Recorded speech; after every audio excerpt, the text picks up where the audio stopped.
what is happening to our civic society. So we've done this poll, and it is amazing what we've found. If society is breaking down, then there is a vacuum that other people can fill. So it's really important that you understand what is happening to society at large, what is happening to the networks, the norms, and the institutions. And what we found was 90% of people in this poll said they had only 5 friends or less. 16% said they had no friends. If this is the isolation that people talked about after COVID, but during COVID, it is now happening now. So just think, your friends, you cannot have a society if you don't have friends and you don't connect with them and you don't listen to them, you don't talk to them, you don't discuss with them. Then you ask people, who would you turn to if things are going wrong? And you ask people, who do you turn to, apart from your family and their closest friends? And 50% of people say in this poll, and this is Britain, but we've repeated it in Germany, France, and America, and we're getting the same results. 50% say they've got nobody to turn to. 50% say, apart from families and friends, they don't feel there's anybody, there's no organization, there's no association. And then you ask, well, people, are you a member of any civic group? Are you a member of a sports club, association, any of these organizations that represent people, women's institutes, Mothers Union? And again, 50% say they are not members of any organization.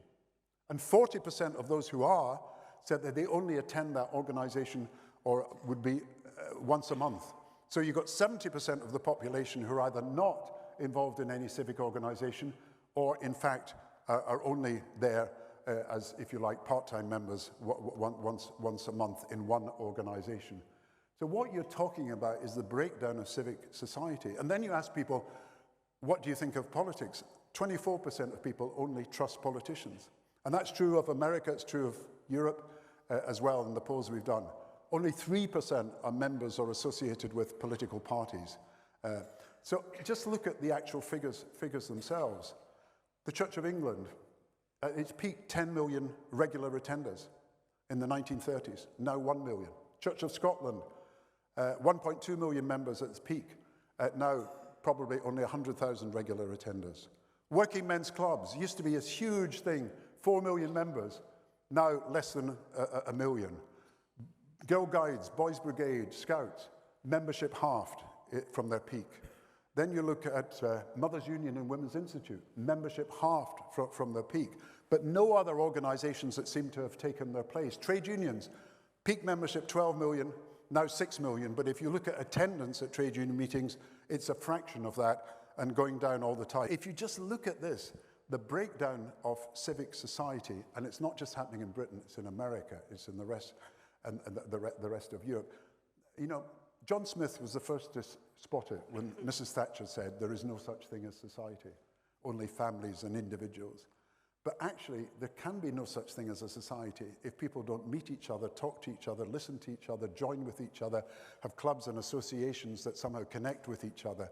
There can be no such thing as society if your public square is privatized and it's taken over by Twitter and Facebook, and it's not a genuine public square, but influenced by algorithms rather than by genuine opinions for people. And there's no such thing as society if all your civic associations are breaking down.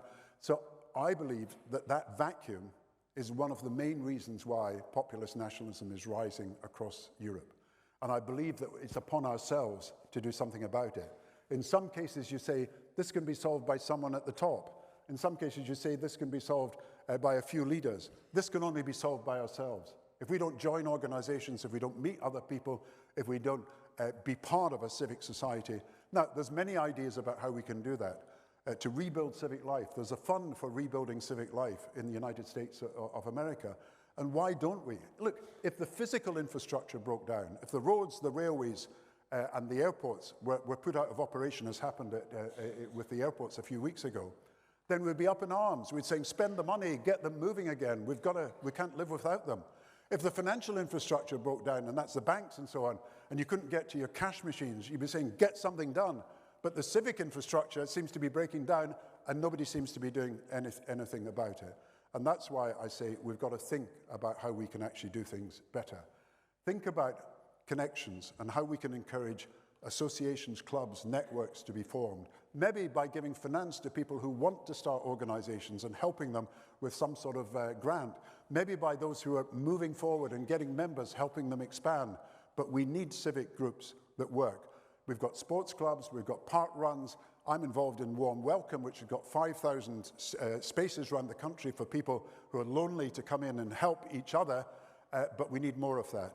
And we also need to have, I would say, exchanges. The Erasmus scheme, which Neil knows more about than I do, was bringing young people of different countries together. And to be exposed to people of different views at least challenges you, even if you come to the same conclusion in the end. America had the Peace Corps, which brought people of different backgrounds together. We need to do that. And I was thinking, you know, we had Erasmus for Europe and Britain, but there is very little contact of schemes and exchanges between Scotland and England, between England and Wales, between Wales and England and Scotland and Northern Ireland.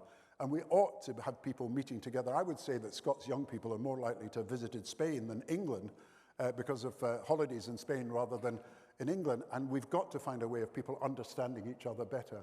And then it comes to volunteering. I mean, that is other causes, not just your sports club, but actually helping other people. It rose during COVID, but is now back. I think it's gone down from 27% of adults to 16% of adults in the last few years.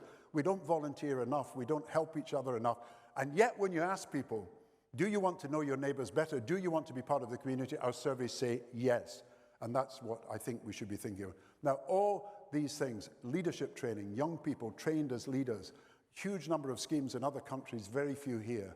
And we don't therefore generate and find and identify the kind of leaders. I'm involved in a global youth project to get young people from all over the world to come together for educational purposes, but we don't do enough of it here. And then the public square. If you think about it, citizens' juries, you could make decisions together. Citizens' assemblies, they worked in Ireland to deal with the abortion and the gay rights issue. Citizens' assemblies in Paris, the Paris 100. Citizens' assemblies in different parts of the world. Royal Gandhi revived his Indian Congress Party by traveling around the whole of India for 160 days to meet people in every village, connecting with people. In Poland, they defeated the right-wing nationalists by uniting as an opposition and holding rallies that attracted thousands, tens of thousands of people. In Slovenia, they threw back a neo-Nazi leader by community organization. In Slovakia, a group of women got together to fight the privatization of water and managed to challenge the whole authoritarian regime. So it can be done. And it seems to me that the future of our civic society is also about the future of our democracy and the future of our politics. And if you combine these two things, responding to financial disappointment and responding to the breakdown of civic society, it's back to what John Smith talked about. A good economy depends on a good society, and a good society depends on a good economy. And if we can build the two together, then we solve this breakdown in civic society by getting something that at the grassroots is starting to change things for the good. So I'm not talking about treaties at the moment or about leaders' meetings. I'm not talking about all-party groups sitting in the House of Commons. I'm talking about community activism as being far more important than I think any of us realized when we were growing up.